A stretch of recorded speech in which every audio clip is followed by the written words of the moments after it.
Assalamualaikum warahmatullahi wabarakatuh. Alhamdulillahillazi manna 'alal muslimina bi inzalil Qur'anil karim wa takaffala bi hifzihi fis suduri wa suduri ila yaumiddin wa ja'ala min tatimati hifzihi hifza sanati sayyidil mursalin. Yang terhormat Dosen Pengampu Mata Kuliah Hukum Perdata Islam Indonesia Bapak Aidil Aulia SHI MAHK. Kami dari kelompok 3 yang beranggotakan Dwi Dita Effendi, Fikri Al-Hakim, Dinda Sofia, dan Anissa Mawati akan mempresentasikan makalah kami yang berjudul pencatatan perkawinan. Saya akan menjelaskan materi yang pertama, yaitu mengenai pencatatan perkawinan. Pencatatan perkawinan adalah suatu kegiatan menulis yang dilaksanakan oleh seseorang mengenai suatu kejadian yang terjadi. Pencatatan perkawinan sangat penting dilakukan oleh pasangan suami istri karena nikah yang mereka peroleh merupakan bukti otentik tentang keabsahan pernikahan tersebut, baik secara agama maupun negara. Pencatatan perkawinan ini dapat juga dikatakan sebagai tindakan administrasi yang sesuai dengan peraturan perundang-undangan yang berlaku, yang dilaksanakan oleh badan yang berwenang seperti Kantor Urusan Agama bagi mereka yang beragama Islam dan Kantor Catatan Sipil bagi mereka yang tidak beragama Islam. Permasalahan pencatatan perkawinan ini diatur dalam beberapa pasal, seperti pada pasal 2 ayat 2 Undang-Undang Perkawinan mengatur bahwa tiap-tiap perkawinan dicatat menurut peraturan perundang-undangan yang berlaku. Dan pada pasal 5 mengatur bahwa agar terjamin ketertiban perkawinan bagi masyarakat Islam, setiap perkawinan harus dicatat.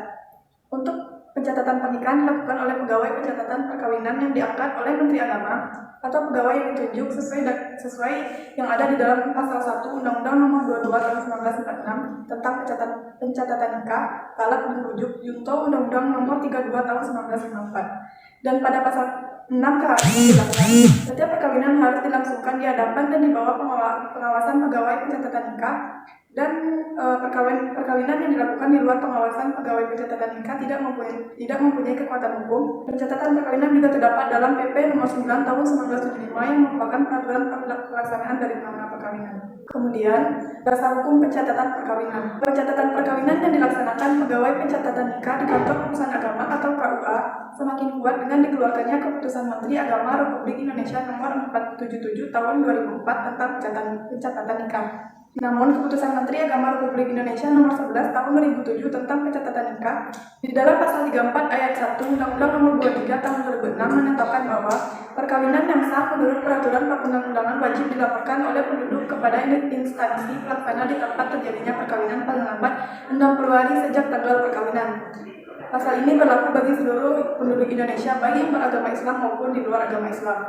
Selanjutnya, pada ayat 2 menentukan laporan yang mana dimaksud pada ayat 1, pejabat pencatatan sipil mencatat pada register akta perkawinan dan menerbitkan kutipan akta perkawinan. Pencatatan ini bertujuan untuk memudahkan pendataan terkait dengan data kependudukan, khususnya terkait dengan status seseorang dalam wilayah negara. Sekian dari saya kembalikan ke moderator.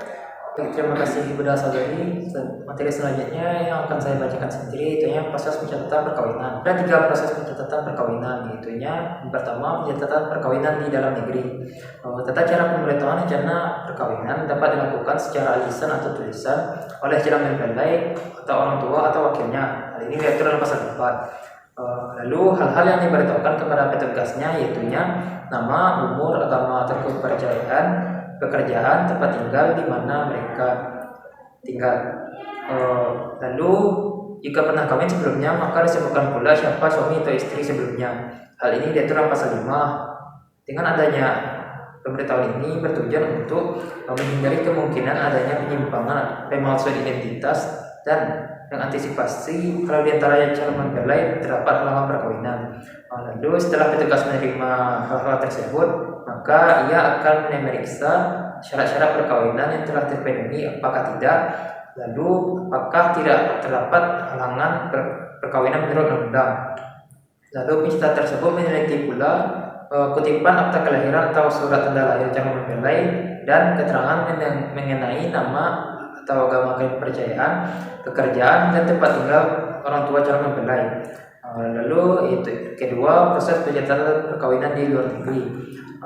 Hal ini diatur dalam pasal 56 ayat 1 dan 2. Pasal 56 ayat 1 menyebutkan bahwa perkawinan WNI yang ada di luar negeri, baik 2 orang atau 1 orang WNI dan satunya warga negara asing, itu sah apabila menurut ketentuan hukum yang berlaku di mana ia melakukan perkawinan, itunya di luar negeri. dengan syarat setelah kembalinya di Indonesia mereka harus mencatatkan kembali perkawinan mereka yang sebelumnya telah dilaksanakan di luar negeri. Dalam pasal 6 ayat 2 mengatur tentang pendaftaran setibanya di Indonesia. Itunya dalam waktu 1 tahun setelah itu ia tiba di wilayah Indonesia, mereka harus mendaftarkan kembali pernikahannya di kantor pencatatan perkawinan tempat tinggal mereka.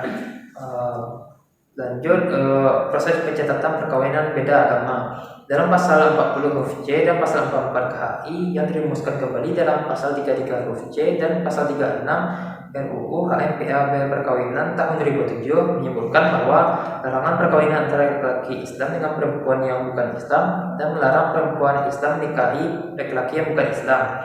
Hal ini merujuk kepada Quran Surah Al-Maidah ayat 5. Intinya seorang laki yang beragama Islam dilarang menikah dengan seorang yang perempuan yang bukan beragama Islam. Demikian pula sebaliknya seorang perempuan yang beragama Islam dilarang menikah dengan seorang laki-laki yang bukan Islam. Lalu seorang laki-laki yang beragama Islam diperbolehkan menikahi perempuan dengan ahli kitab. Intinya perempuan yang beragama Yahudi atau Nasrani. Namun Khalifah Umar bin Khattab dia melarang perkawinan antara laki-laki Islam dengan perempuan yang bukan Islam karena lebih banyak mengandung kemudaratan daripada kebaikannya. Mungkin sekian materi dari saya. Materi selanjutnya akan dibacakan oleh Dinda Sofia. Para saudari dipersilakan. Kelas selanjutnya yaitu materi ketiga tentang tujuan pencatatan pernikahan. Pencatatan pernikahan itu dilakukan adalah yang pertama untuk menjaga ketertiban dalam pernikahan tersebut agar dianggap sah secara agama dan negara. Dan yang kedua, tujuan dari pencatatan pernikahan itu adalah untuk menjaga hak-hak antara seorang suami dan istri ataupun antara orang tua dan anaknya. Misalnya dalam hal warisan, apabila seorang istri itu terbukti si istri yang sah, maka ia mendapatkannya. Apabila ia tidak nikah di bawah tangan atau nikah siri, dia tidak mendapatkan karena tidak terbukti menjadi istri yang sah karena tidak adanya akta nikah. Selanjutnya itu hadanah tentang perwalian anak.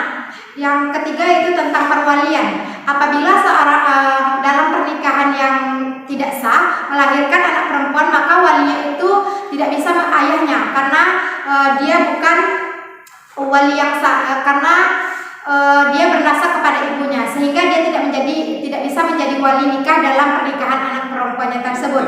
Itulah yang harus dijaga dalam pernikahan agar pernikahan itu dianggap secara sah agama dan negara. Mungkin sekian tujuan pencatatan pernikahan yang dapat saya sampaikan. Selanjutnya saya kembalikan kepada moderator. Baik, terima kasih kepada saudari. Materi selanjutnya akan dibacakan oleh Anissa Rahmawati. Kepada saudari dipersilakan. Saya akan membacakan tentang akta nikah, di mana sama-sama dapat kita ketahui bahwa akta nikah ini adalah surat yang diurus setelah adanya kesepakatan yang terjadi antara seorang laki-laki dan seorang perempuan untuk melangsungkan pernikahan. Nah, tata caranya diatur di dalam pasal 10 Peraturan Pemerintah Nomor 9 Tahun 1975. Ada 3. Yang pertama yaitu perkawinan yang dilangsungkan setelah hari ke-10 sejak pengumuman kehendak perkawinan oleh pegawai pencatatan pernikahan. Yang ini ada diatur di dalam pasal 8 Peraturan Pemerintah yang disebutkan di atas. Yang kedua yaitu tata cara perkawinan dilakukan menurut hukum masing-masing agama dan kepercayaan. Yang selanjutnya, dengan memindahkan tata cara perkawinan menurut masing-masing hukum agama dan kepercayaannya, perkawinan dilangsungkan dan dihadiri oleh pegawai pencatatan pernikahan dan dihadiri oleh 2 orang saksi. Nah, di dalam pasal 12 Peraturan Pemerintah Nomor 9 Tahun 1975 ini memuat apa saja yang harus ada di dalam akta nikah. Yang pertama yaitu nama, tanggal, tempat lahir, agama kepercayaan, pekerjaan, dan tempat kediaman suami istri. Nah, apabila salah satu dari kedua mempelai ini pernah menikah sebelumnya, maka dicatatkan juga nama dari mantan pasangannya sebelumnya. Yang kedua yaitu nama, agama, kepercayaan, dan tempat tinggal orang tua dari kedua mempelai. Yang selanjutnya yang ketiga, izin kawin sebagaimana yang ada di dalam pasal 6 ayat 2, 3, 4, dan 9 Undang-Undang Perkawinan. Yang keempat yaitu keringanan sebagaimana dimaksud dalam pasal 7 ayat 2 Undang-Undang Perkawinan. Yang kelima, izin dari pengadilan sebagaimana yang dimaksudkan dalam pasal 4 Undang-Undang Perkawinan. Yang selanjutnya, persetujuan sebagaimana dimaksud dalam pasal 6 ayat 1 Undang-Undang Perkawinan.